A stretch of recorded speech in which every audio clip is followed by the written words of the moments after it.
नमस्कार, मैं हूं doctor Anand Uture, senior consultant urologist, laser and endoscopy specialist, Fortis Raheja group of hospitals, Mumbai.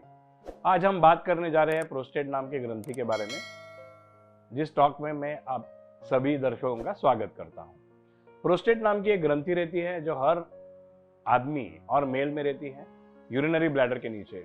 इसका वजन रहता है 18 से 20 ग्राम। जैसे उम्र बढ़ने लगती है 50-55 साल के बाद, तो ये प्रोस्टेट के ग्रंथि में एनलार्जमेंट नहीं तो वृद्धि होने की शुरुआत हो जाती है। जैसे ये ग्रंथि की शुरुआत हो जाती है वृद्धि होने की, हमें बहुत सारे सिम्टम्स होते हैं, जिसको हम इरिटेटिव और ऑब्स्ट्रक्टिव सिम्टम्स, इस दो कैटेगरी में हम उसको क्लासीफाई करते हैं। ऑब्स्ट्रक्टिव सिम्टम्स है पेशाब में रुकावट आना, घड़ी घड़ी पेशाब होना, घड़ी घड़ी पेशाब होके रुक के पेशाब होना, पेशाब करने के बाद थोड़ा सा पेशाब के थैली में रह जाए ऐसे हमको लगना, इसको हम बोलते हैं ऑब्स्ट्रक्टिव सिम्टम्स। इरिटेटिव सिम्टम्स है अर्जेंसी, फ्रीक्वेंसी और नॉक्चुरिया। अर्जेंसी मीन्स घड़ी घड़ी पेशाब होना, हर एक 2 घंटे में पेशाब करने का मन होना, पेशाब करने के बाद ऐसे लगना कि नहीं बहुत सारा पेशाब बचा है, वापस जाके हम पेशाब करें। फ्रीक्वेंसी, हर एक 2 घंटे में हमको पेशाब करने की जरूरत पड़ सकती है, पेशाब के टॉयलेट तक पहुंचने तक। कभी कभी पेशाब लीकेज भी हो सकती है, जिसे बोला जाता है अर्ज इनकॉन्टिनेंस। तीसरा और सबसे इंपॉर्टेंट चीज है जिसको बोलते हैं हम नॉक्चुरिया। 2 टाइम से ज्यादा आपको अगर पेशाब करने के लिए रात को उठना पड़े, तो आप समझ जाइए कि प्रोस्टेट नाम के ग्रंथि का प्रॉब्लम की शुरुआत आप में हो चुकी है। जैसे अपनी उम्र बढ़ती है, अपना नींद कम हो जाता है, और नींद कम होने के टाइम पे इस टाइप में अगर उठना पड़े, तो patient can go into something called as sleep deprived syndrome. ये स्लीप डिप्राइव्ड के कारण बहुत सारे कॉम्प्लिकेशन ओल्ड एज में हो सकते हैं। ये सभी सिम्टम्स हम IPSS नाम के स्कोर के तरीके से, जिसको हम इंटरनेशनल प्रोस्टेट सिम्टम स्कोर के हिसाब से इवेल्युएट करके रिकॉर्ड कर लेते हैं। फिर मेडिसिन देने के बाद हम देखते हैं कि इस IPSS स्कोर में पेशेंट को कुछ इंप्रूवमेंट हुआ है या नहीं हुआ है। ये जब पेशेंट हमारे पास आ जाते हैं, तो हम उनकी जनरलाइज्ड एग्जामिनेशन कर लेते हैं, और स्पेसिफिकली हम देखते हैं कि प्रोस्टेट का ग्लैंड कितना बढ़ चुका है। ये करने के लिए हम संडास के आउटर माध्यम से, एनल कैनाल से, हम पर रेक्टल एग्जामिनेशन करके देखते हैं कि प्रोस्टेट की ग्लैंड कितनी बड़ी हो चुकी है और उसमें नोडुलैरिटी और हार्डनेस है क्या। ये करना बहुत ज्यादा इंपॉर्टेंट है, क्योंकि 50 साल के बाद अपने बॉडी में आने वाले सभी कैंसरों में प्रोस्टेट कैंसर का चांस और इंसिडेंस बहुत ही ज्यादा और मैक्सिमम हो जाता है। ये करने के बाद हम नेक्स्ट इन्वेस्टिगेशन करते हैं सोनोग्राफी और ट्रांसरेक्टल अल्ट्रासाउंड। इसमें हमें पता चलता है कि प्रोस्टेट की साइज कितनी बड़ी है, और पेशाब करने के पहले और पेशाब करने के बाद पेशाब के थैली में कितना पेशाब रह जाता है। एक बार हम सोनोग्राफी कर ले, तो उसके बाद में नेक्स्ट स्टेप आता है यूरोफ्लोमेट्री। इस यूरोफ्लोमेट्री में पेशेंट जाके एक कमोड के अंदर पेशाब करता है। ये पेशेंट जब भी कमोड के अंदर पेशाब करता है, तो ये पेशाब करने के बाद मालूम पड़ता है कि पेशाब का धार कितना ज्यादा या कम हो चुका है। ये होने के बाद अगला टेस्ट आता है PSA। पूरे प्रोस्टेट के इवैल्यूएशन में सबसे इंपॉर्टेंट टेस्ट, जिसे हम PSA कहते हैं, प्रोस्टेट स्पेसिफिक एंटीजन। ये सिर्फ प्रोस्टेट नाम के ग्रंथि से ही यहाँ पर इस एंजाइम की बॉडी में सिक्रीशन हो जाती है। ये अप टू 4 नैनोग्राम पर ml इस लेवल तक नॉर्मल रहता है। अगर प्रोस्टेट में इन्फेक्शन हो या कैंसर हो, तो इसमें वृद्धि हो जाती है। अगर ये 4 और 10 के बीच में हो, तो हम फ्री PSA नामक और एक टेस्ट करवा लेते हैं, जिसके माध्यम से हमको पता चलता है कि पेशेंट को प्रोस्टेट की बायोप्सी करने की जरूरत पड़ती है या नहीं है। ये प्रोस्टेट का इवेल्युएशन बहुत ही जल्दी करना बहुत जरूरी है, बिकॉज इसमें बहुत सारे कॉम्प्लिकेशंस हो सकते हैं। प्रोस्टेट की ग्रंथि बढ़ने के कारण पेशाब का रास्ता बंद होकर पेशाब बंद हो सकती है, जिसके कारण पेशेंट को हॉस्पिटल में लेके जाए, वहां पर कैथेटर या नली बिठाकर पेशाब नली में और यूरिन के बैग में जमा करने की जरूरत पड़ सकती है। ये प्रेशर अगर बहुत ज्यादा हो, तो पेशेंट क्रॉनिक ऑब्स्ट्रक्टिव सिम्टम्स में तो क्रॉनिक रिटेंशन ये फेज में चला जाता है, जिसके कारण एक्यूट रीनल फेलियर और क्रॉनिक रीनल फेलियर जैसी बहुत सारी कॉम्प्लेक्स किडनी डिसऑर्डर भी हो सकती है। पेशाब पीछे रहने के कारण घड़ी घड़ी पेशाब हो सकता है, जहां पर स्टोन होने की शुरुआत हो सकती है, ब्लीडिंग होने की शुरुआत हो सकती है, और इन्फेक्शन की भी शुरुआत हो सकती है। तो ये सब चीज अवॉइड करने के लिए हम एक बार IPSS सिम्टम्स को हमारे पास आ जाए, तो हम मेडिकल मैनेजमेंट शुरू करते हैं। ये मेडिकल मैनेजमेंट 2 तरीके में आता है। पहला आता है अल्फा ब्लॉकर और दूसरा आता है 5 अल्फा रिडक्टेस इनहिबिटर्स।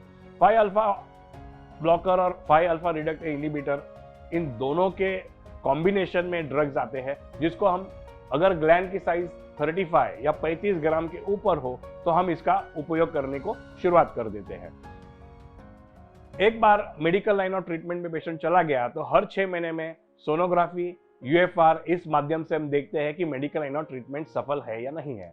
अगर पेशेंट को सिम्टम में रिलीफ न हो और कॉम्प्लिकेशन बढ़ते जाए तो फिर हम नेक्स्ट स्टेप करते हैं, जिसको हम बोलते हैं प्रोस्टेटिक सर्जरी। ये प्रोस्टेटिक सर्जरी ओपन ऑपरेशन और एंडोस्कोपी इस माध्यम से होती है। ओपन ऑपरेशन करने के लिए प्रोस्टेट बहुत ही बड़ा हो तो ही हम इसका यूज कर लेते हैं, नहीं तो इंडियन सिनेरियो में जो प्रोस्टेट का साइज बहुत ज्यादा बड़ा ना हो, यहाँ पर एंडोस्कोपी के माध्यम से हम ऑपरेशन करते हैं। हमारे पास ऑपरेशन के लिए TUIP, TURP, लेजर प्रोस्टेटेक्टमी और bipolar laser plasma kinetic resection इस टाइप के माध्यम अवेलेबल है। इसमें से बेस्ट माध्यम है लेजर और बाइपोलर TURP। लेजर, हॉल्मियम, थूलियम इस माध्यम से हम प्रोस्टेट का इलाज करते हैं और easiest possible available, best value for money और सभी जगह पर अवेलेबल रहने वाली और इंडियन प्रोस्टेट के लिए बेस्ट टेक्निक है bipolar plasma kinetic resection of prostate. यहाँ पर हाई रिस्क कार्डियक पेशेंट को जिनको पेसमेकर लगा हो या पेशेंट की जिनकी एंजियोग्राफी, एंजियोप्लास्टी हो चुकी हो या बाईपास हो चुकी हो, इस टाइप के पेशेंट भी इस माध्यम से हम ट्रीट कर सकते हैं। इसमें ब्लीडिंग होने का चांस और कॉम्प्लिकेशन रेट बहुत ही कम होता है और कितनी भी बड़ी ग्लैंड हो उसको हम बहुत सफलता से उसका इलाज कर सकते हैं। अदर मोडालिटीज में आता है high intensity focus ultrasound, prostatic stents और ट्रांसयूरेथ्रल वेपराइजेशन ऑफ प्रोस्टेट। ये सब चीज कर हम प्रोस्टेट की एनलार्जमेंट जो BPH, बिनाइन प्रोस्टेटिक हाइपरट्रोफी इस टेक्निक में हो, उसका हम इलाज कर सकते हैं। जब भी हम प्रोस्टेट की बात करते हैं, प्रोस्टेट के एनलार्जमेंट की बात करते हैं, तो सबसे इंपॉर्टेंट चीज होती है समझना कि ये प्रोस्टेट कैंसर क्या है। बिकॉज सिम्टम्स मतलब पेशेंट जो हमारे पास आता है वो सिम्टम्स प्रोस्टेट कैंसर और BPH, जिसका मतलब है बिनाइन प्रोस्टेटिक एनलार्जमेंट, ये दोनों टाइप में दोनों के सिम्टम्स सेम ही रहते हैं। तो इसके लिए हमको इनिशियल स्टेज में जानना जरूरी है कि पेशेंट को कैंसर होने की संभावना है या नहीं है। उसके लिए हम PSA, transrectal ultrasound, SOS, prostate biopsy, MRI and PET scan for PSMA PET scan, इस टाइप में हम इवैल्यूएशन कर लेते हैं, जहां पर हमें मालूम पड़ता है कि ये जो प्रोस्टेट है उसमें कैंसर है या नहीं है, और अगर ये है तो प्रोस्टेट ग्लैंड के अंदर है और मेटास्टेसिस मतलब प्रोस्टेट ग्लैंड के बाहर जा चुका है। अगर ये प्रोस्टेट ग्लैंड के अंदर ही रुका हुआ हो तो उसके हिसाब से हम रेडिकल प्रोस्टेटेक्टमी इस टाइप का ऑपरेशन कर लेते हैं। ये ओपन ऑपरेशन, लैप्रोस्कोपी और रोबोटिक्स इस माध्यम से हो सकता है। अगर ये प्रोस्टेट का कैंसर प्रोस्टेट के बाहर चला गया हो तो उसको GnRH एनालॉग्स और बायलैटरल ऑर्केक्टमी इस टाइप से हम ट्रीटमेंट करके ठीक कर सकते हैं। अगर ये प्रोस्टेट बॉडी में बहुत ही ज्यादा तरह से फैल गया हो तो डोजीटेक्सिल, एबिरेटिरॉन इस टाइप के टैबलेट्स हम देकर उसको कंट्रोल ला सकते हैं। दर्शकों को ये जानना बहुत ही ज्यादा जरूरी है कि प्रोस्टेट ये एक डिजीज नहीं है, ये है एज रिलेटेड कंडीशन। मतलब जैसे हमारे बाल सफेद हो जाते हैं, जैसे 40 साल के बाद चश्मा लग जाता है, उसी टाइप में प्रोस्टेट ग्लैंड की एनलार्जमेंट होना बहुत ही संभव है। तो इसके लिए हर आदमी को जानना जरूरी है कि 55 और 60 आयु के एज के हिसाब से हर आदमी को कोई यूरोलॉजिस्ट के पास जाके प्रोस्टेट ग्लैंड की इवैल्यूएशन करना बहुत ज़्यादा ज़रूरी है। बिकॉज ये ग्लैंड को अगर हम इनिशियल स्टेज में सिम्टम्स में अगर ट्रीटमेंट शुरू कर देते हैं तो शायद सर्जरी की ज़रूरत भी नहीं लग सकती, और अगर कैंसर उसमें है तो जल्द से जल्द उसका इवैल्यूएशन होकर, इन्वेस्टिगेशन होकर उसकी ट्रीटमेंट भी हो सकती है। Thank you very much.